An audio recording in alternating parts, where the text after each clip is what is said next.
ભવના સર્વદુઃખોતનું કારણ મિથ્યામાં તેની સત્તાના સ્તરે પ્રગટે મોક્ષ ઉપાય.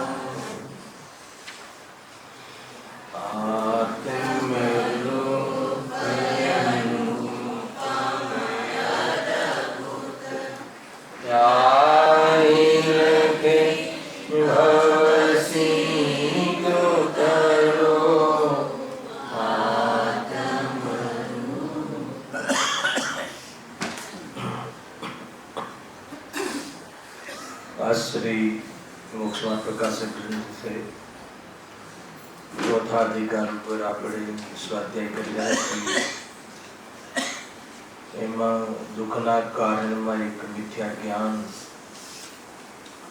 એમાં મિથ્યા જ્ઞાનના સ્વરૂપની ચર્ચા અહીંયા પંડિતજીએ પુરુષોત્તમના રૂપમાં કરી છે. એ સંબંધી ચર્ચા અહીંયા ચાલી રહી છે. મિથ્યા જ્ઞાન કહેતા એનું ભાવભાષણ કરવા અર્થે બે શબ્દના અર્થ જોઈએ. મિથ્યા જ્ઞાન માટેની જે બે શબ્દ મળે છે, અથવા અજ્ઞાન, મિથ્યા જ્ઞાન કહો કે અજ્ઞાન કહો, તો એક વિપરીત તારૂપ જ્ઞાન અને એક વિભાવરૂપ અજ્ઞાન. પેલા એ બે શબ્દોની સ્પષ્ટતા કરી સમજી આગળ પ્રશ્નોત્તર જ્યાંથી આપણે ચર્ચા બાકી છે ત્યાંથી આગળ વધીશું. એક છે વિપરીત રૂપ અજ્ઞાન, બરાબર? વિપરીત જ્ઞાન કહો, વિપરીત જ્ઞાન રૂપ અજ્ઞાન, એક વિભાવ રૂપ અજ્ઞાન. બે કહ્યા ને? તો વિપરીત જે જ્ઞાન કહ્યું અથવા વિપરીત રૂપ જે અજ્ઞાન કહ્યું, એમાં કોણ કારણ છે? તો એમાં કહે છે કે મોહ કારણ છે. અને વિભાવ રૂપ જે અજ્ઞાન છે એમાં જ્ઞાનાવરણી કર્મ કારણ છે. વિભાવ જ્ઞાનના સ્વામી કોણ છે ભાઈ? વિભાવ જ્ઞાન ક્યાં સુધી રહે છે? એ 12મા ગુણસ્થાન સુધી. વિભાવ જ્ઞાનનો અર્થ એ છે કે છદ્મસનું જે જ્ઞાન છે, ઇન્દ્રિયોના અવલંબનથી જાણવું. એ જાણવું તો થાય છે, પરંતુ ઇન્દ્રિયોનું અવલંબન લઈને જે જાણવું થાય છે એ વિભાવ છે. એ જ્ઞાનનું વિભાવ પણ છે, ઇન્દ્રિય જ્ઞાન પણ કહે છે. 12મા ગુણસ્થાન સુધી ઇન્દ્રિય જ્ઞાન રહે છે. અતિન્દ્રિય જ્ઞાનનો અંશ પ્રગટ થઈ ગયો હોવા છતાં 12મા ગુણસ્થાન સુધી ઇન્દ્રિય જ્ઞાન કહો અથવા કોઈ બી પદાર્થને જાણવાના પ્રયાસમાં, જાણવાના પ્રયોગમાં 12મા ગુણસ્થાન સુધીના જીવોને ઇન્દ્રિયોનું અવલંબન લઈને જાણવું થાય છે. અને ઇન્દ્રિયોનું અવલંબન લઈને જાણવું થાય છે, એમાં પદાર્થનું યથાર્થ જ્ઞાન થતું નથી, અયથાર્થ જ્ઞાન થાય છે. એટલે એને વિભાવ જ્ઞાન કહે છે. સ્વભાવ જ્ઞાન શું છે? જ્ઞાનના પ્રકરણમાં આત્માના પ્રદેશોથી ડાયરેક્ટ જાણવું એ વાસ્તવમાં જ્ઞાનનું સ્વભાવ પણ છે. સ્વભાવ કેવું છે જાણવાનો? આત્માને જાણવાનો સ્વભાવ છે, પણ એ કેવી રીતે જાણવાનો સ્વભાવ છે? તો કે ડાયરેક્ટ આત્માના પ્રદેશોથી ઇન્દ્રિયોના અવલંબન વગર, જ્ઞેયોની પાસે ગયા વગર, જ્ઞેયોને પાસે લાવ્યા વગર આ રીતે જાણવાનું જે પદ્ધતિ છે, જાણવાની જે રીત છે, એ આ ખરેખર સ્વભાવરૂપ રીત છે. પછી ચાહે મિથ્યા દ્રષ્ટિ કે સમ્યક દ્રષ્ટિ, એની વાત નથી. એ વિભાવ જ્ઞાનમાં કહે.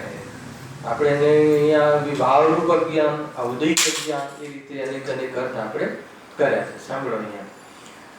તો એ રીતે અહીંયા આપણે વાત ચાલી હતી વિભાવરૂપનું. અહીંયા તો ચાલે છે વિપરીત. એ વિપરીત રૂપ જે વિપરીતતા છે, જ્ઞાનમાં જે વિપરીતતા છે, એવું જે અજ્ઞાન છે, એમાં કોણ કારણ છે? અહીંયા લખ્યું છે ને કે એને ખરેખર મિથ્યા જ્ઞાન કહે છે. મિથ્યા રૂપી જે જ્ઞાન છે એ જ્ઞાનમાં કારણ કોણ? એ પ્રશ્ન છે કે મિથ્યા જ્ઞાનનું કારણ શું છે? ખ્યાલ જે જ્ઞાનાવરણી કર્મમાં તો એના ઉદયમાં પદાર્થનું જાણવું થતું નથી, અથવા અન્યથા જાણવારૂપ ન જાણવારૂપ જે અજ્ઞાન છે એ સંબંધી જ્ઞાનના અભાવરૂપ જે અજ્ઞાન છે એ અજ્ઞાનમાં તો જ્ઞાનાવરણી કર્મનો રોલ છે, હે ને? પરંતુ જે પદાર્થ જાણવામાં આવે છે એ પદાર્થ સંબંધી જે ઉલટું પ્રયોજન, એ સંબંધી કોઈ અયથાર્થ પ્રયોજન સાથે, અન્યથા પ્રયોજન સાથે જે જ્ઞાન, એ જ્ઞાનને મિથ્યા જ્ઞાન કહે છે. આટલો ખ્યાલ આવી ગયો? અયથાર્થ પ્રયોજન સાથે જાણવું તો બરાબર થાય, જ્ઞાનાવરણી કર્મની ઓરથી કોઈ શિકાયત નથી. જ્ઞાનાવરણી કર્મના ઉદયમાં એના ચૌક્ષમમાં પદાર્થનું જાણવું તો બરાબર થયું, હે ને? કે આ મકાન છે, આ માઇક છે, આ પદાર્થ છે, આ ફલાણો પદાર્થ છે, આ છે, એ તો બરાબર થયું. પરંતુ એ જાણવામાં અયથાર્થ પ્રયોજન સાથે, અન્યથા પ્રયોજન સાથે, કારણ કરતા કારણ રૂપ વિપરીતતા જે છે એ બધું લીધું હતું આપણે, સ્વરૂપ વિપરીતતા છે. ખ્યાલ? માનો કે તમે આ શરીરમાં, તમે બાહ્યના પદાર્થોમાં એ પદાર્થની જાણકારી બરાબર છે, બરાબર છે, બરાબર? 1000 ની નોટ છે, 1000 100 નોટ છે, આ 1 લાખ રૂપિયાની ઘંટી છે, તો પ્રમાણિક જ્ઞાન છે, બરાબર છે? 1000 નોટ 1000 છે ને 1000 1 લાખ થાય ને, બરાબર છે ને? તો સમજાવવામાં પ્રમાણિકતા થઈ ગઈ, હેલા? 1 લાખની ઘંટી છે, બરાબર છે? તો એ જાણવું તો એનું બરાબર થયું, હેલા? તો એ જ્ઞાન તો એક પ્રકારથી એને જ્ઞાનના ઉઘાડરૂપ જ્ઞાન તો યથાર્થ છે, પણ એ જાણવાની સાથે સાથે જે અયથાર્થ પ્રયોજન સાથે કે આનાથી સુખ મળે છે એવું જે જાણે છે, આ 1000 ની નોટ, આ 1 લાખ રૂપિયાથી હું એને પદાર્થોને બધું સામગ્રી જુટાવીશ અને હું સુખી થઈશ, એવો જે એને નિર્ણય છે, એવું કારણ ભૂલ છે, એની વિપરીત સ્વરૂપ ભૂલ છે, તો એ બધી જે ભૂલ છે એ રૂપ એવું જે જ્ઞાન છે, જ્ઞાનને મિથ્યા જ્ઞાન કહે છે. મેન કાંઈ બી ખબર ના પડે તો આપણે બરાબર ધ્યાન રાખજો. હવે એમાં જે પ્રશ્ન આપણે આગળ લેવાના છે એમાં જો સૌથી પહેલા મિથ્યા જ્ઞાનના કારણ, મિથ્યા જ્ઞાનનું કારણ શું છે એ પ્રશ્ન થઈ ગયો છે. કોણ થયું મિથ્યા જ્ઞાનનું કારણ? કોણ? મોહની. પદાર્થો સંબંધી જે અયથાર્થ જ્ઞાન છે, અન્યથા જ્ઞાન છે, ખોટું જ્ઞાન છે, એ સંબંધી ઉલટું વિપરીત જ્ઞાન છે, એનું કારણ મિથ્યા ભાવ છે, મિથ્યાત્વ છે. કર્મમાં લઈએ તો મોહનીય છે નિમિત્ત તરીકે. પછી એક પ્રશ્ન કર્યો કે તમે જ્ઞાનાવરણનું નિમિત્ત કેમ કહેતા નથી? થઈ ગયેલું છે, એમાં જ્ઞાનાવરણનું નિમિત્ત કેમ કહેતા નથી? તો બહુ સુંદર જવાબ આપે પંડિતજી. મેં એમ કહ્યું કે અગર જો જ્ઞાનાવરણીય, પહેલા તો જ્ઞાનાવરણીય કર્મનું સ્વરૂપ બતાવ્યું કે જ્ઞાનાવરણીય કર્મનો ઉદય હોય તો જ્ઞાનના અભાવરૂપ અજ્ઞાન થાય, અને જ્ઞાનાવરણીય કર્મનો ક્ષયક્ષમ હોય તો ઉઘાડરૂપ જ્ઞાન થાય, બરાબર? જ્ઞાનાવરણીય કર્મનું ની ઓરથી જીવના પરિણામમાં થતું કાર્ય કર્યું, ત્યાં સુધી કોઈ પ્રશ્ન નથી. હવે જો તમે જ્ઞાનાવરણીય કર્મની ઓરથી પદાર્થને જાણવા રૂપ, જે જાણવાનું રૂપ ઉઘાડ થયું છે એને સમ્યક જ્ઞાન કહો, અને અમે પદાર્થનું જાણવારૂપ જ્ઞાન થતું નથી, એના ન જાણવારૂપ જે પરિણામ છે, જ્ઞાનના ભાવરૂપ જે પરિણામ છે એને તમે મિથ્યા કહો, તો કહે છે કે આ ઉઘાડરૂપ જ્ઞાન અને અનેક પદાર્થોનું, અપ્રયોજનભૂત પદાર્થોનું ન જાણવારૂપ, અન્યથા જાણવારૂપ અજ્ઞાન એ તો 12મા ગુણસ્થાન સુધી હોય છે, અને ઉઘાડરૂપ જ્ઞાન તો એકેન્દ્ર જીવને પણ હોય છે. આ તર્ક આપ્યો હતો. તો જાણવાની ઓરથી તમે મિથ્યા સમ્યકના ભેદ કરશો તો જાણવા રૂપે તો એકેન્દ્રિય બી પરિણમે છે, અને ન જાણવા રૂપ તો 12મા ગુણસ્થાન વાળા મૂળરાજ બી પરિણમે છે. તો કહે છે કે એકેન્દ્રિય જીવને સમ્યક જ્ઞાની કહેવો પડશે, અને 12મા ગુણસ્થાન વાળા જીવોને, ચોથાથી લઈને 12મા ગુણસ્થાન વાળા જે જ્ઞાની છે એ બધા જીવોને અજ્ઞાની કહેવા પડશે. મંજૂર છે?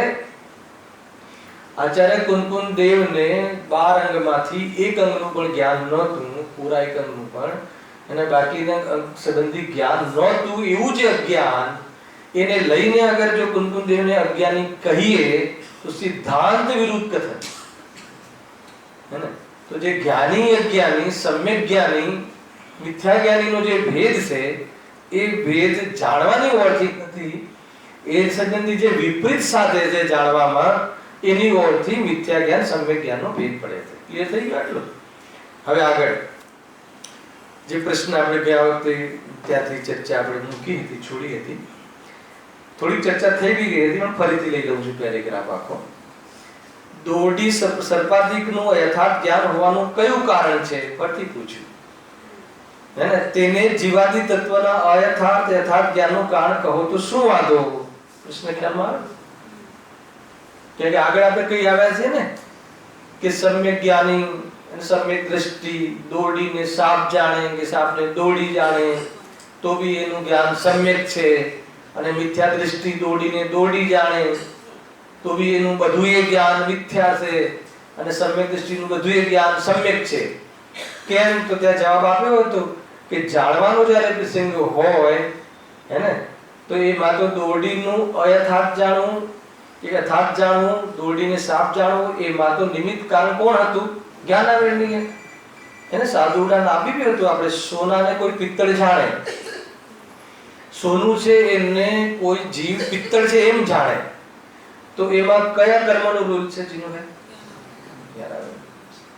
દોરડીને કોઈ સાપ જાણે તો એમાં એ ખોટું જાણ્યું, એમાં કારણ કોણ છે? દોરડી. પણ એને સાપ જાણ્યું તો ખોટું જાણ્યું કે ના જાણ્યું? ખોટું જાણ્યું. એમાં કારણ કોણ? જ્ઞાનાવરણીય કર્મ. પાકું છે ને? આ તો સોનાને પિત્તળ જાણે એનું કારણ કોણ? ખોટું જાણવાનું કારણ મોહનીય કર્મ કે જ્ઞાનાવરણીય? જ્ઞાનાવરણીય. બરાબર છે. પણ સોનામાં સુખ છે એવું જાણે તો બસ આટલું ધ્યાન રાખજો. એના પર આખી વાત ચાલશે. એટલે કહે છે કે એને આપણને આપણો હાથ પકડે છે આ શ્રોતા, અને આ શિષ્ય પંડિત ઉડનમલજીનો હાથ પકડે છે. કેમ કે એમને તમે આગળ કહ્યું ને કે ભાઈ એ દોરડીને સાપ જાણ્યું, સાપને દોરડી જાણ્યું, આવું જે જ્ઞાન થયું અથવા આવું જે ખોટું જ્ઞાન થયું એમાં તો જ્ઞાનાવરણીય કર્મનો દોષ છે, તો જ્ઞાનાવરણીય કર્મ એમાં તો કારણ છે. તો ફેર પૂછે છે, બોલો કોણ કારણ? કે જ્ઞાનાવરણીય. તો પછી જે પ્રયોજનભૂત તત્વ જીવાદી સાત તત્વ છે એનું અયથાર્થ યથાર્થ જાણવામાં કોણ કારણ? હવે શું બોલવું પડે? જ્ઞાનાવરણીય કર્મ થયું ને એનું યથાર્થ યથાર્થ જાણવામાં. જો બહુ અદ્ભુત જવાબ આપે છે, બહુ શાંતિથી ઉપયોગ સૂક્ષ્મ કરીને સાંભળજો. જાણવામાં જેટલું અયથાર્થપણું હોય છે તેટલું તો જ્ઞાનાવરણના ઉદયથી હોય છે, તથા યથાર્થપણું હોય છે તેટલું તો જ્ઞાનાવરણના ક્ષમથી હોય છે. આ શું કહ્યું? આ સિદ્ધાંત કથન. એમને દોરડીની વાત ના લીધી ને સાત તત્વની વાત ના લીધી. પહેલા દોરડીની ઓરથી ને સાત તત્વની ઓરથી પ્રશ્નો કરે, પણ અહીંયા કહે છે પહેલા તો સિદ્ધાંત સમજ કે જો જાણવામાં જેટલું અયથાર્થપણું હોય છે, ચાહે કોઈ સાત તત્વની મેટર હોય કે ચાહે પછી પ્રયોજનભૂત તત્વની હોય કે અપ્રયોજનભૂત તત્વની, જાણવામાં જેટલું અયથાર્થપણું છે એમાં તો જ્ઞાનાવરણના ઉદયથી જ હોય છે, અને એનું જે યથાર્થપણું હોય છે જ્ઞાનાવરણના ક્ષમથી જ હોય છે.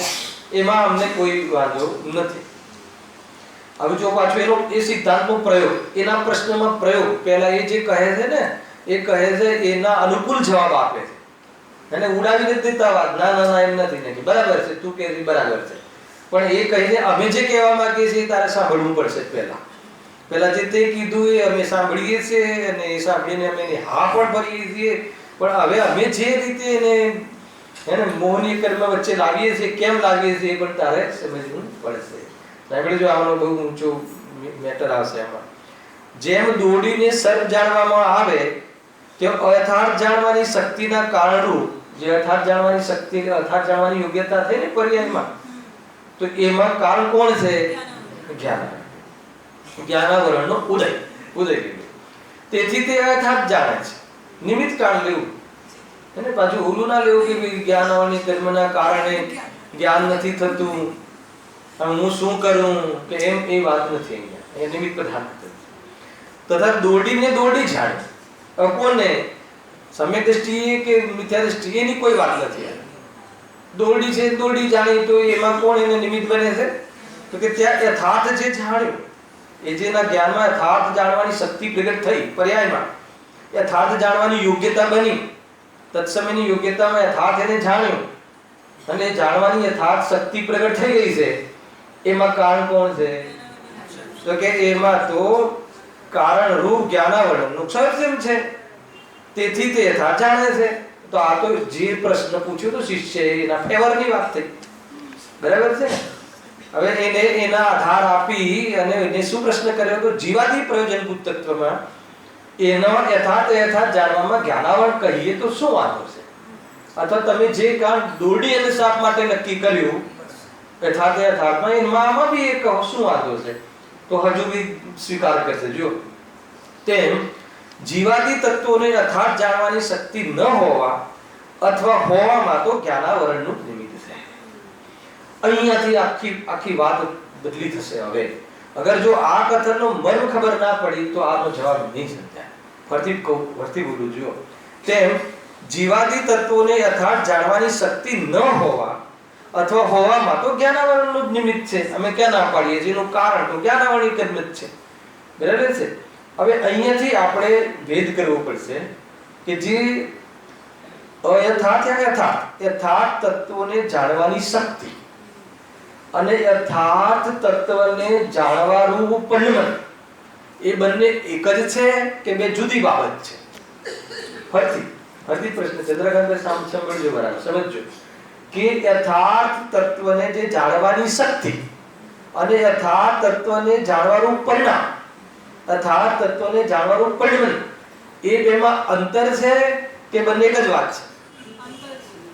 ખ્યાલ કે યથાર્થ જાણવાની જે શક્તિ પ્રગટ થાય છે એમાં તો જ્ઞાનાવરણીય કર્મનો રોલ છે, પણ યથાર્થ જાણવાનું પરિણામ છે કે નહીં પરિણમે? યથાર્થ જાણવા રૂપ યથાર્થ જાણવામાં ઉપયોગ લગાવશે કે નહીં લગાવે? આ અંતર સમજો. એમાં જ્ઞાનાવરણીય કર્મનો કોઈ દોષ, કોઈ રોલ નથી. આ ખ્યાલ આવે કે ના? અહીંયાથી આખી વાત બદલાશે. આપણી પાસે યથાર્થ તત્વને જાણવાની શક્તિ છે કે નહીં? છે. યથાર્થ જાણવાની જે શક્તિ પ્રગટ થઈ છે આપણી પર્યાયમાં, યથાર્થ તત્વને જાણવાની જે આપણામાં પર્યાયમાં શક્તિ કહો, પર્યાયની યોગ્યતા કહો, પર્યાયની એ પ્રકારની વિશેષતા કહો, એ જે પ્રગટ થઈ છે એ પ્રગટ છે કે નહીં? છે. તો એમાં તો જ્ઞાનાવરણીય કર્મનો જે ક્ષયોક્ષણ છે અમે માનીએ છીએ, પણ હવે જે પ્રગટ તો થઈ છે યથાર્થ બધા તત્વોને જાણવાની, પણ હવે યથાર્થ તત્વમાં ઉપયોગ લગાવશે કે અયથાર્થમાં લગાવશે એનો નિર્ણય કોના આધારે થશે? એમાં કારણ કોણ બનશે? અંદર ખ્યાલમાં આવે છે તો કે એમાં મોહ કારણ બને છે. અહીંયા સુધી વાત થઈ હતી, બરાબર રાજેશભાઈ? એટલે આપણે જે બાનું કાઢીએ છે ને એ બાનું નહીં ચાલે એમ કહે છે છેલ્લે કે શું કરે, મારે તો જાણવાની શક્તિ જ નથી, હે ને, મારામાં તો કેવલ જ્ઞાનની શક્તિ તો ત્રિકાળના મારી પાસે છે, પણ વર્તમાન પર્યાયમાં અમારું હીન જ્ઞાન છે. અમારે પદાર્થોને જાણવાની, અયથાર્થ અને અયથાર્થ નક્કી કરવાની, નિર્ણય કરવાની અમારામાં સેન્સ જ નથી, અમારા જ્ઞાનમાં એવી જાતિની વિશેષતા જ નથી. તો કહે કે છે, પણ તું એ કરતો નથી, એ પ્રમાણે તું હિતનો વિચાર કરતો નથી, એમાં જ્ઞાન લગાવતો નથી, એમાં જ્ઞાનાવરણીય કર્મનો કોઈ દોષ નથી, એમાં તો મોહનો જ દોષ છે. બરાબર છે કે નહીં? આ વાત સમજમાં આવી જોઈએ. બે વખતે આના બહુ બે ઉદાહરણ બી આપ્યા હતા, કદાચ તમને યાદ હોય ના હોય. એકાદ ઉદાહરણ ફરીથી આપું છું કે આપણી પાસે જ્ઞાન ઘણું છે. ઘણું જ્ઞાન છે એટલે પર્યાપ્ત છે. શાના માટે?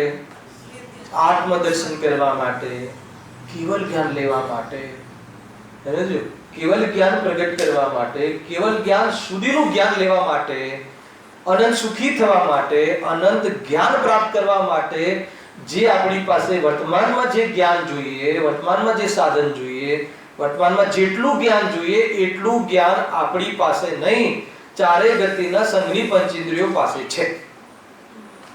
હે ને? એટલે જ્ઞાનાવરણીય કર્મથી તો આપણી જ્ઞાનાવરણીય કર્મને આપણી કોઈ શિકાયત ના હોવી જોઈએ.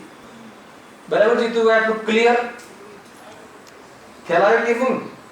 જ્ઞાનાવરણીય કર્મનો તીવ્ર ઉદય તો એકેન્દ્રિય જીવાદીને હોય છે. એમના નીચે કહેવા વાળા છે બીજા પેરેગ્રાફમાં.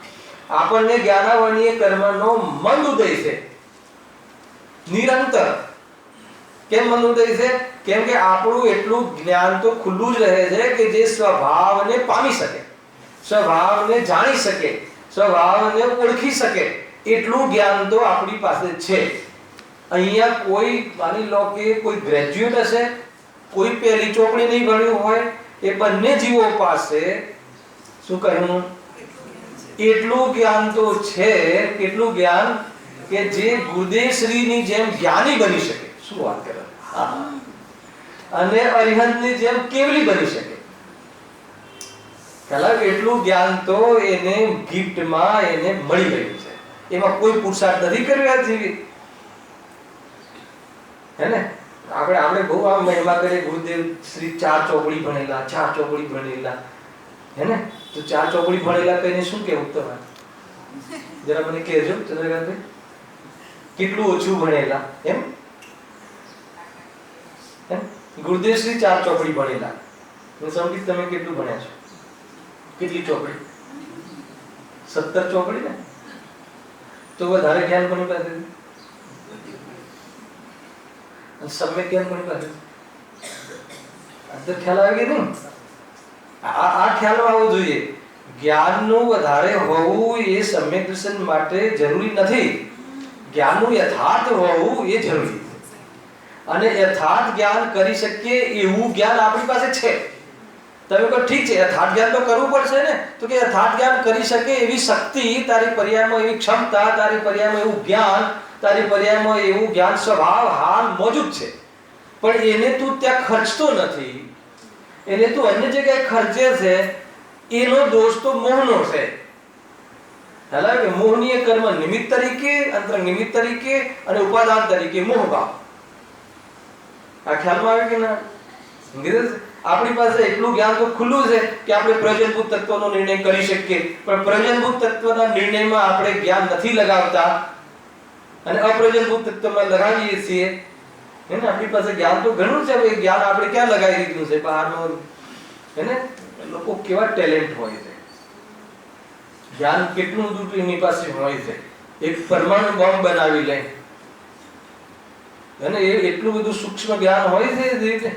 હવે એમાં તો જ્ઞાન લગાવ્યું, પણ એ જ્ઞાન એને ખાલી આ પરમાણુ છે, પૂતગલ છે, એ જળ છે, હું ચેતન છું, એટલું જ્ઞાન ના કર્યું. એમાં લગાવ્યું નહીં. ન લગાવ્યું એ બાજુ જ્ઞાન કરવાનો ભાવ નથી આવતો. એ બાજુ જે ભાવ નથી થતો એનું કારણ મોહ છે. એમાં તું જ્ઞાનનો વાંક નહીં કાઢ. જ્ઞાન તો તારી પાસે છે. અહીંયા એમ કહે. બરાબર રાજેશભાઈ? ક્લિયર થયું? જો આગળ. પરંતુ કઈને એ વાત અહીંયા કહેવાના છે. હવે એમને જે પરંતુ જેમ કોઈ અહીંયા જે ઉદાહરણ આપે છે ને, એ સાતા સાતાની ઓરથી આપે છે. બરાબર છે? આપણે પહેલા એનું સાદું ઉદાહરણ લીધું હતું લાસ્ટ ટાઈમ. માન લો કે આપણી પાસે અહીંયા તમે જ્ઞાનના માટે, આ જ્ઞાનને સમજવા માટે જ્ઞાનની શક્તિ તો છે. પ્રયોજનભૂત તત્વને જાણી શકે એવી શક્તિ તો પર્યાયમાં છે. એટલે જ્ઞાનાવરણીય કર્મની તરફથી કોઈ આપણને કોઈ તકલીફ નથી. પરંતુ એ શક્તિ જે શક્તિ હું ક્યાં લગાવીશ અને ક્યાં નહીં લગાવું એનો નિર્ણય મોહના આધારે થાય. ખ્યાલ આવે કે નહીં? એના આધારે, મોહની કર્મના આધારે થાય છે. જેમ કે પુણ્યના ઉદયથી આપણી પાસે ધન તો છે કે નહીં? અહીંયા બેસેલા દરેક પાસે ધન છે. પુણ્યના ઉદયથી બહારમાં રૂપિયા, પૈસા, જાયદાદ બધું છે. પરંતુ એમાં ક્યાં ખર્ચવું? એને અય્યાસીમાં ખર્ચવું કે એને જૈન ધર્મની પ્રભાવનામાં ખર્ચવું કે પછી એને ભેદ જ્ઞાન કરીને આત્મામાં નિમિત્ત બનાવવું? એને ભેદ જ્ઞાનમાં નિમિત્ત બનાવવું, સામા નિમિત્ત બનાવવું, એનો આધાર લઈને શું કરવું એનો નિર્ણય કોણ કરશે? એનો આધાર નો હશે. પહેલા કે માનો કે તમારી પાસે 10 લક્ષણ પર્વ પહેલા એક સારો સ્ટોક લાગી ગયો ધંધામાં અને તમારે 50 લાખ રૂપિયાનો કોઈ ફાયદો થઈ ગયો. 10 લક્ષણ પર્વમાં વૈરાગ્ય અને હૃદય થોડા વિકતા હોય છે. બરાબર? એવું થતું હોય છે. હવે 50 લાખ કમાવ્યા. હવે એ વખતે કોઈ પ્રપોઝલ આવ્યું, ચંદ્રકાંતભાઈ પ્રપોઝલ મૂક્યું કે ભાઈ આપણે ફલાણો ગ્રંથ છપાવવો છે, એક ગ્રંથના 5-5 લાખ થાય છે. હવે એમાં તમને આપવાનો ભાવ આવવો અને એમાં ભાવ આવવો અથવા એમાં ન આવવો, એમાં કોઈ જ્ઞાનનો રોલ નથી. જ્ઞાનને તો વિવેક છે જ કે આ સારું કાર્ય છે, એના પ્રભાવનાનું કાર્ય ઉત્કૃષ્ટ કાર્ય છે અને 5 ઇન્દ્રિયના ભોગોનું કાર્ય નિકૃષ્ટ કાર્ય છે. એવો હોવા છતાં એને અહીંયા ન લગાવવાનો ભાવ આવે, ત્યાં રૂપિયા લગાવવાનો ભાવ આવે, એનું કારણ કોણ છે? કે મોહ. હવે તારો એ મોહ જો તારા પર કાબુ કરી લે છે તો કહે છે કે તારી પ્રવૃત્તિ જોવા નહીં મળે. અને જો મોહ મંદ પડે છે તો કહે છે કે તું યોગ્ય નિર્ણય લઈ છે. આ એ રીતની વાત, એ રીતનું અહીંયા કહે છે. ઉદાહરણ એવું જ આપ્યું છું આ સમજાવવા માટે. જો વાંચ્યું છું. પરંતુ કહીને આખી વાત ઉડાવી. જે જીવાદી પ્રયોજનભૂત તત્વનો જ્ઞાન હોવું કે ન હોવું, હેને, જો જીવાદી તત્વોને યથાર્થ જાણવાની શક્તિ ન હોવા અથવા હોવામાં તો જ્ઞાનાવરણનું નિમિત્ત જ કારણ છે. પરંતુ હવે જો આખી વાત બદલે છે. જેમ અહીંયા સુધી તો શિષ્યની વાત સ્પષ્ટ કરી. તું જે કહે છે એ આ અપેક્ષા એ સત્ય છે. તું જે કહે છે સત્ય છે એમ ના કહ્યું. તું જે કહે છે એ આ અપેક્ષા એ તો શાસ્ત્રમાં પણ એને સત્ય કહ્યું છે. પરંતુ અમે જે મિથ્યા જ્ઞાનનું કારણ જ્ઞાનાવરણીય નથી કહેતા. મિથ્યા જ્ઞાનનું કારણ અમે જે મૌનીય કહીએ છીએ, મિથ્યા જ્ઞાનનું કારણ અમે જે મોહભાવ કહીએ છીએ, અમે એ શક્તિ હોવા છતાં એનો ખર્ચો, એ જ્ઞાન તું એને સાત પ્રયોજનભૂત તત્વમાં ન લગાવીને અપ્રયોજનભૂત તત્વમાં લગાવવાનો જે તું પુરુષાર્થ કરે છે, એમાં જીવન લગાવી દીધું છે. અને એમાં જીવન લગાવવા પાછળનો તારી જે દ્રષ્ટિ છે કે આ હું જાણીશ ને દુનિયામાં બધું જાણીશ ને બરાબર હું જાણકાર થઈ જઈશ અને જાણકારીના ઇન્ફોર્મેશનના પૈસા મળે છે અને હું સુખી થઈ જઈશ, એ તારું એ જે તત્વ કામ કરે છે. કયું તત્વ? એ આતંક તત્વ જે કામ કરે છે એ તત્વ વાસ્તવમાં મિથ્યા જ્ઞાનનું કારણ છે. એ અહીંયા કહે છે. એ છે જો ટૂંકમાં જે આપણે જે જાણકારી છે એનાથી આપણે જે અન્યથા સાધીએ છીએ એમાં જ્ઞાનાવરણીય કર્મનો કોઈ રોલ નથી. આપણી પાસે તત્વનું સાચું જ્ઞાન હોવા છતાં બી આપણે એ જ્ઞાન દ્વારા અન્યથા સાધીએ છીએ. એને આત્મકલ્યાણ નથી સાધતા એ જ્ઞાનથી, પરંતુ આત્માનું અહિત સાધીએ છીએ. આ બહુ કડક વાત છે ને કઠોર વાત છે. આ ભેજામાં નથી ઉતરતું. હે ને? બોલો તમારી પાસે બેન બહુ જબરજસ્ત ગાઢ છે ને જ્ઞાનનો, સાત તત્વનો કંઈ બી પૂછે તો ફટાક દઈને આ છે તે છે. તો એ જ્ઞાન તો બરાબર છે. એમાં એ જ્ઞાનાવરણી કર્મની ઓરથી તમારા બરાબર ઉઘાડ છે અને તમારા જ્ઞાનની એવી યોગ્યતા છે. પણ એ જ્ઞાન દ્વારા તમે કયું પ્રયોજન સાધો છો? અને એમાં મોહનું પોષણ કરો છો, મિથ્યાત્વનું પોષણ કરો છો, માનનું પોષણ કરો છો.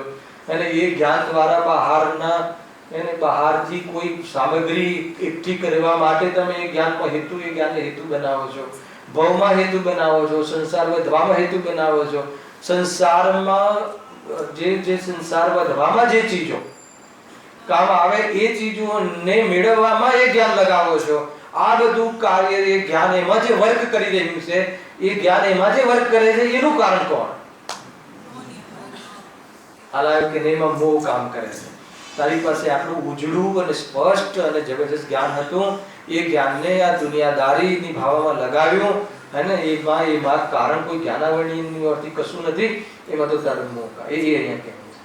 તો જોરદાર છે ભાઈ, ગજબની વસ્તુ છે. હે ને? જો સાવધાની તો આપણે જ બરતવી પડે. હે ને? શ્રીમદ રાજચંદ્રજી એક કથન કહે છે બહુ જોરદાર કે પગ મુકતા પાપ થાય, જોતા ઝેર છે, માથે મોત ભમે છે, એમ વિચારીને આજના દિવસનો મંગળ પ્રારંભ કરજે. હાલાકી આટલો દિવસ શરૂઆત થાય, સવારે ઉઠો એટલે પહેલા નવકાર મંત્ર બોલીએ છે કે નહીં? બોલીએ છે. અને જે દિવસની શરૂઆત કરતા પહેલા પલંગની નીચે પગ મૂકતા પહેલા શું વિચારવાનું? પગ મૂકતા પાપ થાય છે. અને આ દુનિયાની અંદર તમે કોઈ બી કામ કરો તો હિંસા થાય ને થાય, તમે એટલી સાવધાની વર્તો અને એટલી જીવોની ભરમાર છે. તમે આમ પાસું વાળો પથારીમાં તો પણ જીવ મરતા હોય છે. એટલે પગ મુકતા પાપ થાય છે. એટલે તારે કેટલી સાવધાની રાખવી, કેટલી મર્યાદા રાખવી, હે ને? એ બધી વાતનું જરા તું મગજમાં ખ્યાલ રાખજે. એ કહે જોતા ઝેર છે. હે ને? જોતા ઝેર છે એનો શું અર્થ વૈભવભાઈ? જોતા ઝેર છે ને, રાગીને તો ક્યાંય પણ જોવે રાગ જ વધવાનો છે. હાલાકી નહીં એ માનો કે રાગ પુષ્કળ છે, આપણી જિજ્ઞાસા બહુ છે ગેમ ઉતરતાની. હવે ત્યાં પાછળમાં ખુરશીમાં બે બહેનો આમ વાત કરતા હોય તો આપણું ધ્યાન ત્યાં જાય તો જોતા શું થાય? ઝેર વધે છે. શું ઝેર વધે છે? કોની વાત કરતા હશે? મારી વાત કરતા હશે? કોની વાત કરતા, શું ભૂલ થઈ હશે? તો બસ એની અંદર મારી ઝેર લીધે છે ને માથે ઘેર પહોંચી ચૂકે નહીં, આ પર્યાય સહિત નિર્ણય છે હે ને, આ પર્યાય સહિત કાયમી રહેશું એવું છે કઈ? એટલે માથી મુદ ગમે છે એમ વિચારીને એને આજના દિવસમાં તું પ્રારંભ કરજે. તેનાથી શું થશે? અરે બહુ લાભ થશે. એકવાર વિચારી જશે. આપણને આમ કોઈ જગ્યાએ એગ્રેસિવ નહીં રહીએ, કોઈ જગ્યાએ કોઈ વસ્તુ મેળવવા માટે પાગલ પણ નહીં હોય, અને તત્વ જ્ઞાનના પુરુષાર્થમાં ઉપયોગ અથવા મન લાગશે તો કહે છે કે આ કથનો, આ સિદ્ધાંત કથનો, આ વૈરાગ્ય લાવવાના કથનો, એને આ આત્મામાં જવા માટેના પ્રેરિત કથનો આપણા મોહને ચેલેન્જ કરે છે. મોહની સામે તમે આ જો મોહ એના પ્રપોઝલ મૂકે, તમે તમારું પ્રપોઝલ મૂકો. આ રીતે તમે એટલે જ્ઞાન આ મૂકો તો મોહ શું કરશે? મોહ મંદ કરશે. અને મોહની મંદતામાં આત્મા સપરના ભેદ વિજ્ઞાનનો પુરુષાર્થ કરી લે તો મોહનો અભાવ થઈ જશે. મોહનો અભાવ થઈ જશે તો કથન માત્ર છે, જીવ મજામાં આવી જશે. આટલી વાત છે. એને પ્રયોજનભૂત વાતો છે આ બધી, સામાન્ય વાત નથી. જો અહીંયા કહ્યું ને કે ભાઈ જીવાદી સાત તત્વ સંબંધી યથાર્થ જ્ઞાન જે યથાર્થ જ્ઞાન થાય છે એમાં તો જ્ઞાનાવરણીય કર્મનું જ નિમિત્ત છે. એના નામ આવડવા, એની પરિભાષાઓ આવડવી, એનું યાદ રહેવું, એના ભેદ પ્રભેદો સમજમાં આવવા, એ બધું જ આ બધી વસ્તુ લીધું હતું આપણે લાસ્ટ ટાઈમ આવી. ફરીથી એટલા માટે લેવું જોઈએ કે ઇમ્પોર્ટન્ટ છે. અલગ અલગ રીતે લઈ રહ્યો છું ખ્યાલ કે નહીં? જો કે ઘરેથી અહીંયા આવવું, એમાં કયું કર્મ, કયા કર્મનું નિમિત્ત કારણ છે? અહીંયા આવે, આપણે અહીંયા આવે ને, અથવા આપણને સંયોગ થયો એમાં પુણ્ય કર્મનો બરાબર છે. પછી આપણે અહીંયા સાંભળવા માટે અહીંયા બેઠા, અહીંયા સમજવા માટે બેઠા, એ સમજવા માટે આવ્યા, એમાં કયા કર્મનો રોલ છે? હે ને? એમાં વાસ્તવમાં જે સમજવા આવ્યા એમાં મોહની એની મંદતાનો રોલ છે. મોહ મંદ ના હોય ને તો અહીંયા આપણે ના બેસી, હે ને? જેમાં શરીરમાં સુખ નથી, પાંચ ઇન્દ્રિયના ભોગોમાં સુખ નથી, આત્મામાં સુખ છે, અરે શરીર તારું છે નહીં, દીકરો તારો છે નહીં, એવી વાતો સાંભળવા મોહની મંદતામાં જ જીવ તૈયાર થાય. એવી વાત સાંભળવા શું કામ આવે? હે ને? ચંદ્રકાંતભાઈ અહીંયા શું સાંભળવા મળશે કે તમે આ તમને જેટલા વર્ષ થયા અને તમારા ઘરનું કે તમારા બિઝનેસનું તમે સંચાલન કર્યું ને એ તમે નથી કર્યું, તમે એના કરતા નથી. હવે એવું સાંભળવા, આટલા વર્ષે આવું સાંભળવાનું મેં કર્યું નથી. 80 વર્ષ, 70 વર્ષ, 60 વર્ષ, જેને જે વર્ષ થયા એ બધા વર્ષ આપણે મેં કર્યુંમાં લગાવ્યું, અને મેં કર્યુંમાં મહત્વ છે, એનો મહિમા આવ્યો. આખી દુનિયા એને ક્વોલિટી સમજે છે. અને અહીં આવીને શ્રી ગુરુ એમ સમજાવે છે કે તું દુકાન ચલાવી શકતો નથી, અને તું કહે છે કે મેં દુકાન સરસ ચલાવી, મારા દીકરાઓ મારા વખાણ કરતા થાકતા નથી. અને અહીંયા હવે એવી વાત સાંભળવા અહીંયા કયો જીવ બેસે? ગજબ છે ભાઈ. તો કે મોહની મંદતામાં અહીંયા આવે. અચ્છા, અહીંયા શ્રી ગુરુએ આપણને જબરજસ્ત બધા તત્વો કહ્યા. એ તત્વની આપણને સમજણ પડી. એ સમજણ પડી એમાં કયા કર્મનો રોલ છે? જ્ઞાન. બરાબર? જ્ઞાનાવરણીય કર્મનો ઉદય અને એનો ક્ષય, એનો રોલ છે. પણ હવે આટલું સમજ્યા પછી બી સ્વીકાર નથી થતો, હે ને? હવે એમાં કોનો રોલ છે? તો શું કરવાનું? હેલા ને? મોહ મટાડવા શું કરવું જોઈએ? મોહ મટાડવા જ્ઞાન વધારવાની જરૂર નથી, જ્ઞાન સાચી દિશામાં લગાવવાની. કેમ? કે જ્ઞાનાવરણીય કર્મની ઓરથી સમજણ પડી ગઈ એટલે સુધી તો જ્ઞાનાવરણીય કર્મની ઓરથી વાત થઈ ગઈ. એટલે જ્ઞાનાવરણીય કર્મની હવે આપણે જરૂર નથી. હવે જ્ઞાન વધારવાની જરૂર નથી. જ્ઞાનને સાચી દિશામાં લગાવવાનો પ્રયત્ન કરવાની જરૂર છે. હવે એના માટે કોને પૂછવાનું છે? રાજેશભાઈ, હે? કોઈ ટ્રસ્ટીઓને પૂછવાનું છે કે નહીં ભાઈ તમારા સ્વાધ્યાય હોલમાં અમને સાંભળ્યું, હે ને? તો હવે અમારે આ સાચી દિશામાં લગાવવું કે ના લગાવવું એની અનુમતિ છે કે નહીં? હે ને? આ તો ગુરુદેવજી ને કે હે ગુરુદેવજી તમે સાચા તત્વો કહ્યા, પણ એ તત્વને અમારે અનુભવવા છે તો એના માટે અનુમતિ આપો છો કે નહીં? બોલો, પૂછવાની જરૂર છે. તો કેમ નથી કરતો આ જીવ? પ્રમાદને લઈને. પ્રમાદમાં બહુ ગુમાવે છે આ જીવ, સમય બહુ ગુમાવે છે ભાઈ. ખ્યાલ આવે કે નહીં? આ બધું મોહનીય કર્મના કર્તૃત્વમાં છે. અરે બીજી એને મોહનીય કર્મનો તીવ્ર ઉદય છે, જ્ઞાનાવરણીય કર્મનો તો આપણને બધાને મંદ ઉદય છે, લગાવતો નથી એ જીવ. એને આવી એક વાત આવી છે ક્યાંય 9મા અધિકાર આપણે વાંચીએ થોડું કાળ, બહુ જોરદાર છે. 9મો અધિકાર પુરુષાર્થી મોક્ષની પ્રાપ્તિ વાળો જે ટોપિક છે ને, એને અંતિમ પેરેગ્રાફમાં છે ક્યાંય. હા 316 બરાબર. ના 316 આ કાઢ 317 માં છેલ્લું પેરેગ્રાફ જો. વળી જ્યારે સાંભળી લો, કર્મનો ઉદય તીવ્ર હોય ત્યારે પુરુષાર્થ થઈ શકતો નથી. બરાબર. ઉપરના ગુણસ્થાનેથી પણ પડી જાય છે, ત્યાં તો જેવું હોનહારો તેવું થાય છે. બરાબર છે.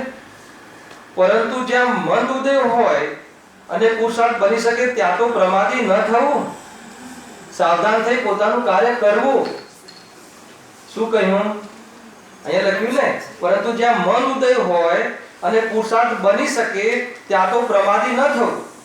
એનો અર્થ કે આપણને આ બે વસ્તુ બહારની અનુકૂળતાઓ તો છે, હે ને? જો આપણે એમ સમજીએ કે ભાઈ અમારો તીવ્ર ઉદય છે, જ્ઞાનાવરણી કર્મનો તીવ્ર ઉદય છે, મને જેને પડતી નથી, તો કે કેવું છે નહીં. જ્ઞાનાવરણી કર્મનો તો મન ઉદય છે, તને બહુ બધું ઘણું ડાપણ છે, સ્વપનનું વેદ જ્ઞાન તું કરે છે, બહુ કરે છે, પણ તું જ્યાં કરવાનું છે ત્યાં નથી કરતો. હલાવે કે નહીં? એટલે તું ખોટા બાના નહીં કા, બધી જ બરાબર ખબર પડે છે કે સ્વ શું છે ને પર શું છે, બધું મારું તારું તો કરે, પ્રેક્ટિસ છે પૂરી, છે કે નહીં? તું કે એટલું તો જ્ઞાન છે કે નહીં? હા, તો એ તો છે. કોઈ કહે કે નહીં અમારે તો બહુ તીવ્ર ઉદય છે, અસાતાવિદનો તીવ્ર ઉદય છે, શરીરમાં રોગ ઘણું થાય છે અને કેન્સર થઈ ગયું છે અને ધંધો પણ બરાબર નથી ચાલતો. એટલે અહીંયા કહે છે કે અસાતાવિદના તીવ્ર ઉદયને આત્મદર્શનમાં એ કોઈ રીતે બાધક નથી. હાલાવે કે નહીં? અગર જો અસાતાવિદનો તીવ્ર ઉદય બાધક હોય તો જેટલા મુનિરાજોને ઉપસર્ગ થયા છે એ ક્યારે કેવલ જ્ઞાન ના લે, હે ને? કેવલ કે એમને અસાતાવિદનો કેવો તીવ્ર ઉદય આપણે તો વિચારી ના શકીએ. ગાણીમાં પી લીધે કે અસાતાવિદનો કેવો તીવ્ર ઉદય, તો બી એમને વેદ જ્ઞાન કરી શક્યા. તો કે તું એ વાત ખોટી છે કે આત્મ કલ્યાણ કરવા માટે, વેદ જ્ઞાન કરવા માટે, આત્મદ્રષ્ટિ કરવા માટે અસાતાવિદના તીવ્ર ઉદયનો કોઈ રોલ નથી. હાલાવે કે નહીં? હા, મોહનો તીવ્ર ઉદય હોય તો એમાં આત્મા નિર્ણય કરતો નથી, એ વાત પાકી છે. પણ અહીંયા તો મોહનો પણ તીવ્ર ઉદય નથી. કેમ નથી? કેમ કે અહીંયા બેઠા છીએ એટલે મોહની મનતા છે. જો બે કન્ડિશન કહી, હે ને? બાહ્યમાં બે વસ્તુ જોઈએ, એક મોહની મનતા જોઈએ અને જ્ઞાનનો ઉઘાડ જોઈએ.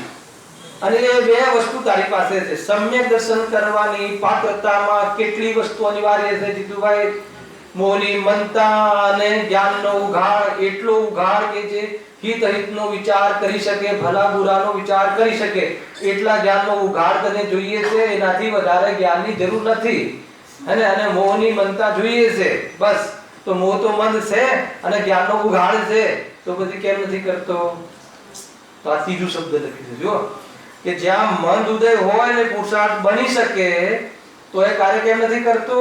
પ્રમાદી થઈને અન્યથા પ્રવર્તે છે. આગળ બહુ જોરદાર લખ્યું છે આમાં તો. પ્રમાદી થઈને ભલે મોહની મનતા હોય, કશાય બી મદ હોય અને જ્ઞાન પણ બરાબર ઉઘડેલું હોય, તો પણ એ જીવ આવા પ્રસંગમાં પણ મોહની મનતા અથવા કશાયની મનતા સહિત કાં તો ભોગોમાં પરિણમે છે. ભોગોમાં પણ મોહની મનતાથી પરિણમે છે. બાહ્યમાં વેપાર આદિમાં એવું નથી કે વેપાર આદિમાં તીવ્રતાથી જ પરિણમે, નીતિ ન્યાયથી વેપાર કરે છે એ મોહની મનતાથી. અને ધર્મ ક્ષેત્રમાં મોહની મનતા હોવા છતાં પણ અન્યથા પ્રયોજન સાધે છે. એનો અર્થ કે અહીંયા પણ મોહની મનતાથી અનેક બીજા કાર્યોમાં ઉપયોગ લગાવી દે છે. ક્યાં લગાવી દે છે? મંદિર બનાવવામાં, પ્રતિષ્ઠાઓના આયોજનોમાં, હેને, સ્વાધ્યાયના આયોજનમાં લગાવી દે છે. માનો કે કોઈ અહીંયા બુજુર્ગ આવે તો પછી ઉભા થઈને ખુરશી આપે. આપવી જોઈએ કે ના આપવી જોઈએ? આપવી જોઈએ, પણ વેદ જ્ઞાન સહિત આપવી જોઈએ. ભૂલ એ થઈ જાય છે. મેં તમને સપોર્ટ કર્યો, મેં એવું સારું કાર્ય કર્યું, તો કે આ શુભ ભાવ છે, આ આશ્રમ તત્વ છે, અને આશ્રમ તત્વનું ફળ મોક્ષ નથી, એવી સાવધાની રાખીને કાર્ય કરવું. બરાબર કે ને? એવી સાવધાની તો રાખતા નથી. અને મેં તો બહુ જોરદાર કર્યું. અહીંયા આ ક્ષેત્રમાં, આ ફિલ્ડમાં આવીને પણ પ્રમાદ કોને કહે છે? ત્યાં તો પ્રમાદી ન થવું. અહીંયા આવીને પણ તત્વ નિર્ણયથી વંચિત રહે છે, એનો અર્થ કે પ્રમાદ છે. આગળ કહે છે કે પ્રમાદનું કારણ કોણ છે? આ કેમ થાય છે? એમાં કોની ભૂલ છે? જોરદાર જવાબ આપ્યો છે પંડિતજીને, હેને, કે એમાં તો તારી ભૂલ છે. એમાં કોઈ કર્મનું નિમિત્ત પણ લાગુ પડતું નથી, હેને. તું આ મોક્ષ છે, જે મોક્ષમાં સુખ છે એ તું કહે છે, સમજે છે, બોલે છે, સમજાવે છે, એ બધું ઉપરથી છે, પણ તને આ મોક્ષમાં સુખ છે એવું ભાસતું નથી. કેમ ભાસતું નથી? તો કહે છે કે તને હજુ પણ વિષય ભોગોમાં ને યશમાં ને માર્ગ કશાયોનો રસ છે. બેન્સીના શબ્દોમાં હજુ તને ખરેખરો થાક લાગ્યો નથી, હેને. તો આ પછી અહીંયા આવ્યા છીએ તો થાક નથી લાગ્યો, એને એવો એક બી શનિ રવિ કે એવો એક બી બુદ્ધિનું પ્રવચન છોડ્યું નથી તો અમને સંસારમાં થાક નથી લાગ્યો. કે સંસારમાં થાક લાગ્યો ત્યારે કહેવાય કે તત્વનો નિર્ણય કરે, હેને. તત્વનો નિર્ણય કરે તો એ મોહનની મંદતા કહે છે. તત્વના નિર્ણયનો ઉપાય કરે, મોહનની મંદતા છે. તત્વનો નિર્ણય થઈ જાય, મોહની અતિમંદતા છે. અને તત્વની પ્રતીતિ થઈ જાય, મોહનો ભાવ છે. એ સિવાય કે કોઈ આમાં બધું જે પણ છે બધું સમ્યક દર્શન માટે, સાચા જ્ઞાન માટે, સમ્યક જ્ઞાન માટે જે પણ કાંઈ રોલ છે, મોહનો રોલ છે. કોનો રોલ નથી? જ્ઞાનાવરણનો રોલ. પ્રસંગ એ ચાલે. જો આવી જાવ મૂળ વાતનો. જો આગળ. પરંતુ જેમ કોઈ પુરુષને ક્ષયોક્ષમથી દુઃખ વા સુખના કારણભૂત પદાર્થોને યથાર્થ જાણવાની શક્તિ હોય, પાછું લાવ્યા ઉદાહરણ આપે છે હવે. જેમ કે કોઈ પુરુષને ક્ષયોક્ષમથી દુઃખ વા સુખના કારણભૂત પદાર્થોને યથાર્થ જાણવાની શક્તિ હોય, ત્યાં જેને અસાતા વેદનીનો ઉદય હોય, તે દુઃખના કારણભૂત જે પદાર્થો હોય તેને જ વેદે, ત્યાં જ ઉપયોગ લગાવે, પણ સુખના કારણભૂત પદાર્થોને ન વેદે. શું કહ્યું? આ ખ્યાલ આવે છે કોઈને? કે હું સમજાવું કે આગળ વાંચું? શું કરું રાજેશભાઈ? સમજાવો થોડું, એને એમ કહે છે કે જેમ કોઈ પુરુષને ક્ષયોક્ષમથી દુઃખ વા સુખના કારણભૂત પદાર્થોને યથાર્થ જાણવાની શક્તિ હોય, એટલે કોઈ પુરુષને, કોઈ વ્યક્તિને સુખના અને દુઃખના કારણનો જ્ઞાન હોય. માની લો કે આપણે ઉદાહરણ લઈએ તો જ પેટ પડશે કે કોઈ વ્યક્તિના ઘરે મેરેજ છે. મેરેજ છે ને બસ 3 દિવસ પહેલા માતાનું અવસાન થયું. બને છે ને આવા પ્રસંગો, આગળના દિવસે બી અવસાન થયું, છતાં બી લગ્ન આપણે લેતા હોઈએ છીએ. જે બી એનો ત્યાં જે બી નીતિ ન્યાય, જે બી ન્યાય આપે કે કોઈ લખાઈ છે કે આ છે કે તે છે, જે બી નક્કી કર્યું, અને નક્કી કર્યું કે લગ્ન તો આપણે લેવાનું જ છે. હવે લગ્ન ચાલુ છે. હવે એની પાસે જે માતાનો વિયોગ થયો છે એ દુઃખનું કારણ છે એ બી ખબર છે, અને દીકરી બહુ સારા ઘરે સારા વરને વરી રહી છે એ બી એની પાસે કારણ મોજૂદ છે. બે વસ્તુ મોજૂદ છે. હવે ઘડી કેવું થાય છે, દીકરીને પણ, દીકરીના પિતાને પણ કેવું થાય છે, ઘડી એક થોડીક વાર થાય ને તો રડવું આવી જાય, બાહોત તો હે ને. તો હવે એ અસાતા વેદનીના ઉદયમાં એને ત્યાં ઉપયોગ લાગ્યા, અને વળી પાછો સાતાનો ઉદય આવ્યો. સારા ઘરે જાય છે છોકરી, હે ને. બાની ઈચ્છા હતી, બાની ઈચ્છા પૂરી થાય છે તો વળી પાછી સાતા. બે કારણો ખબર હોવા છતાં અસાતા વેદ જ્ઞાનમાં બે કારણો ઉપલબ્ધ છે. જ્ઞાનને બે કારણોની ખબર છે કે મારો જો ઉપયોગ હું અહીંયા જોડીશ તો આકુરતા થશે, અને અહીંયા જોડીશ એને તો આકુરતા ઓછી થશે. તો પણ કહે છે જ્ઞાન એમાં ત્યાં ઉપયોગ ક્યાં લગાવવો એમાં જ્ઞાનનો કોઈ રોલ નથી, જ્ઞાનાવરણીય કર્મનો કોઈ રોલ નથી. હવે જ્ઞાન કેમ, માની લો કે માતાનો વિયોગ થયો, માતાનું દેહાવસાન થયું છે, ત્યાં ઉપયોગ લઈ જવામાં કયું કારણ નિમિત્ત છે? તો કે અસાતા વેદ. બરાબર છે. હજુ ઓર એક સ્ટેપ લઈએ, ભલે અસાતા વેદના કારણે આપણા જ્ઞાનમાં એ જ્ઞેય બન્યું, ખ્યાલ એમાં જ્ઞાનાવરણી કર્મનો નિયમ નથી લાગુ પડતો. આપણા જ્ઞાનમાં એ જ્ઞેય બનવું, એ અવસર જ્ઞેય બનવું, એ પ્રસંગ જ્ઞેય બનવો, એનું કારણ અસાતા વેદની હશે કે તને બરાબર દુઃખ આપે, પણ હવે એમાં દુઃખી થવું કે ના થવું, કેટલી બધી વાતો છે એમાં. ભલે જ્ઞાનમાં જ્ઞેય બન્યું પણ એમાં ઓછું દુઃખ થવું, વધારે દુઃખ થવું, ના દુઃખ થવું, જ્ઞાતા દ્રષ્ટા રહેવું, એ બધું કોના હાથમાં છે? તો કે મોહની એના સદભાવ અને અભાવના હાથમાં છે, નિમિત્તની ઓરથી અથવા જીવને પોતાના પુરુષાર્થના આધાર પર છે. બોલો છેલ્લે બાજી કોના હાથમાં છે? પકડવા આવે છે તો બરાબર લાઈન થી જાય છે ને વાત. તો એ રીતે કહે છે, તો કહે છે કે ભાઈ જ્ઞાનનો, હવે જ્ઞાનનો કોઈ રોલ નથી. તું જરા પણ એ રીતે તું ખોટું બારું નહીં કાઢતો, અમને જ્ઞાન નથી, હે ને? શનિવારના ક્લાસ છે ને આજે, માન લો તું કેવી શનિવારના ક્લાસમાં આપણે ગુણસ્થાન લીધા છે, તું કે અમને સમજણ નથી પડતી, તો એમાં તો જ્ઞાનાવરણી કર્મનો દોષ ખરો કે નહીં? કે હા ખરો, પણ એક નથી પડતી એટલે નેક્સ્ટ શનિવારે નહીં આવીએ, હે ને? અને કાલ તો અમે એ વખતે કોઈ બીજો પ્રસંગ આવ્યું છે એમાં જશું. તો એ જે નિર્ણય લીધો જ્ઞાને એ જે કાર્ય કર્યું, એમાં કોણ નિમિત્ત કારણ છે? કે મોહ. તમને ખબર નથી પડતી, આપણું સમજાવ્યા પછી બી તો ક્લાસ ડ્રોપ કરવો જોઈએ કે ક્લાસ રેગ્યુલર કરવો જોઈએ?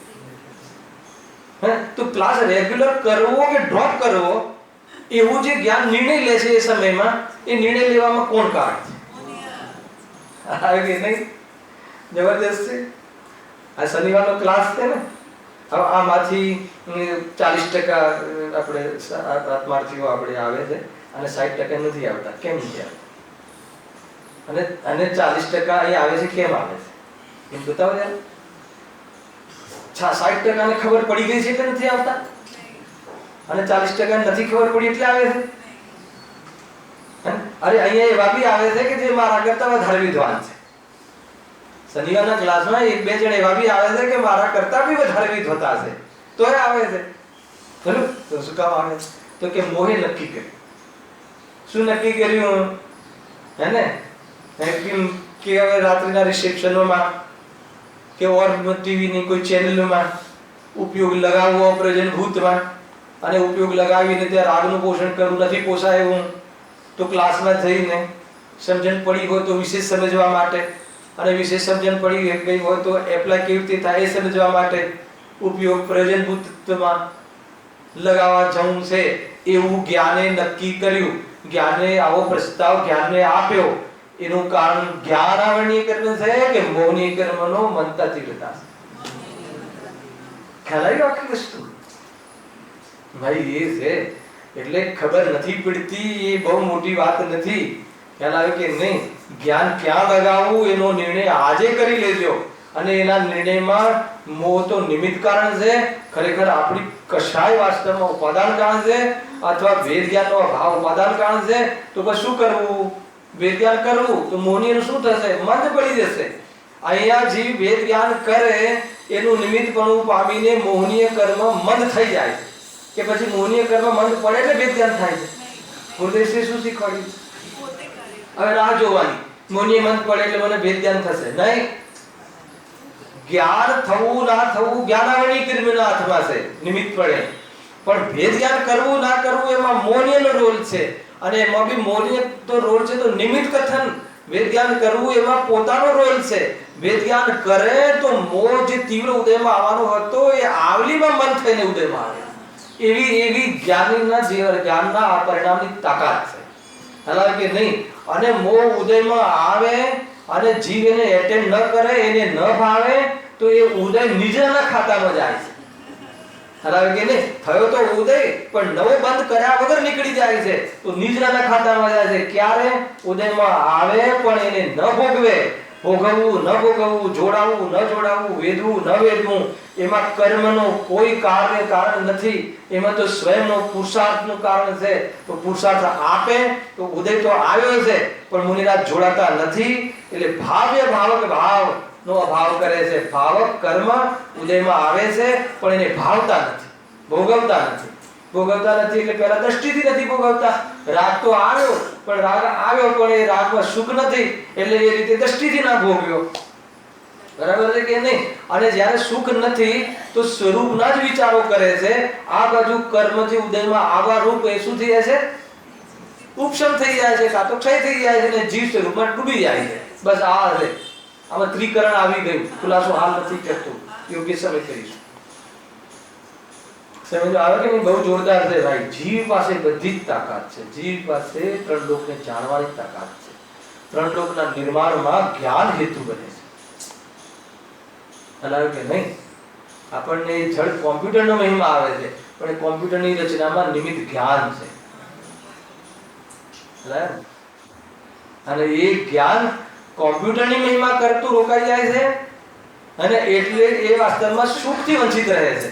પણ એ જ્ઞાન જો જ્ઞાનનો મહિમા કરી લે, જ્ઞાનનો મહિમા આવી જાય, સ્વભાવનો મહિમા આવી જાય, અને જડમાં મહિમા ન ભાસે, તો કહે છે કે એ સમયમાં નિરાકુલ થઈને જ્ઞાન ફળ લઈ આવે છે. શું ગજબનું જ્ઞાનમાં તાકાત છે! ખ્યાલ આવી ગયો ઉદાહરણનો? એમ છે, જો બધી ખબર તો છે. એને દાઢમાં દર્દ છે, બરાબર છે, અને સામે ક્રિકેટ ચાલે છે, અને છેલ્લી ઓવરનો છેલ્લો બોલ છે, અને સચિન રમે છે, દાઢમાં દર્દ છે. હવે ઉપયોગ ક્યાં લગાવો? હે ને? જો સાતાવેદ્યનો ઉદય આવે છે અને મેચમાં ઉપયોગ લાગે છે, તો એ સુખને વેદે છે. એનું સુખાભાસું સુખને વેદે છે. અને ભલે એ બોલમાં છેલ્લો બોલમાં બધું આખું આપણે જે બી લાભ થવાનો હોય કે ઇન્ડિયા જીતી જવાનું હોય, પણ દાઢ તરફ ઉપયોગ જાય છે સાતાવેદ્યના અસાતાના ઉદયમાં, તો દુઃખને વેદે છે. તો કે એમાં કારણ તો બંને મોજૂદ છે, પરંતુ એમાં જ્ઞાન તો બંને કારણોનું છે, પણ ઉપયોગ ક્યાં લગાવો ક્યાં ન લગાવો એ જેમ સાતામાં આધારે છે, એ રીતે જ્ઞાન તો આપણી પાસે છે, પરંતુ એ જ્ઞાનને ક્યાં વાપરવું ક્યાં ન વાપરવું એમાં જ્ઞાનાવલીનો રોલ નથી, એમાં મોનીનો રોલ છે. એમ કહેજો. હવે વાંચી લઉં તો હવે સીધું ઉતરી જશે.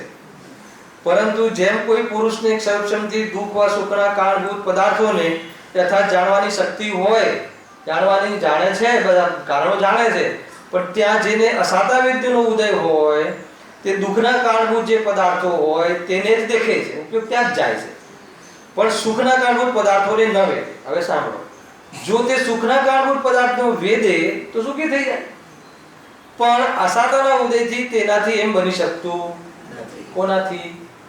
એના જ્ઞાનથી બની શકતું નથી.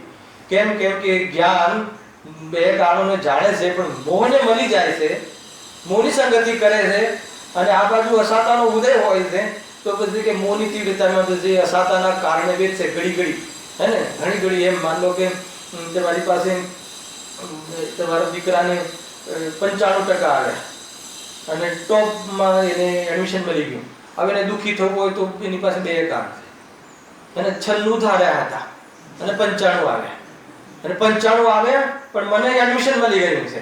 હવે બે કારણો મોજૂદ છે. હવે જ્યાં ઉપયોગ રમાડે ત્યાં એને થશે. અને દુઃખી થવું હોય તો 96 ધાર્યા હતા હે ને, પછી મમ્મી પપ્પા શું કહે, બેટા 96 ધાર્યા હતા પણ 95 ઓછા થોડી છે, હલાવે કે નહીં? પછી એક બીજી લપ પૂછી જાય છે, કેમ દુઃખી છે 95 આવ્યા? કે નહીં, મારા દોસ્તારે 92 ધાર્યા હતા પણ એને 97 આવ્યા હે ને. પંચમ કાળના જીવનું દુઃખનું કારણ બીજો સુખી છે, એ એના દુઃખનું કારણ. આવું બધું છે.